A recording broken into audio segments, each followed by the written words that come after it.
يا جماعه حد ينادي حد. يا شباب ايه اللي بيحصل ده؟ باريس بياكل في البايرن وبايرن بياكل في باريس. أنا قلت بعد الشوط الاول والاجوان اللي دخل دي كفايه. يا جماعه الماتش كان ممكن يخش فيه السادس والسابع والثامن.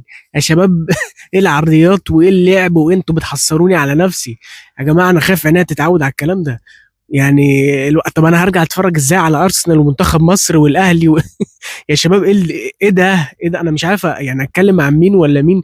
بس يعني اسوأ لاعب من وجهة نظري اللي هو اوليسي.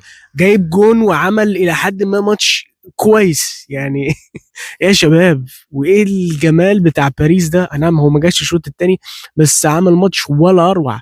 يا عثمان ما شفناش الكلام ده في برشلونة ليه؟ يعني منه لله اللي كان السبب انه مشاك. ماتش يعني كل اللي اقدر اقوله ان يعني لا حول ولا قوه الا بالله. يعني المفروض ان ارسنال لو كسب اتلتيكو هيلاعب حد من دول. طب مبدئيا كده يا شباب يا رب تكونوا متعتوا عينيكوا عشان بكره مفيش الكلام ده ها. لكن بس وعد نفسك ولا حاجه. الموضوع كلها هتبقى انت فاهم اتوبيسين هنا واتوبيس هنا وخير ان شاء الله هيخلص تعادل يعني. لا حول ولا قوه الا بالله.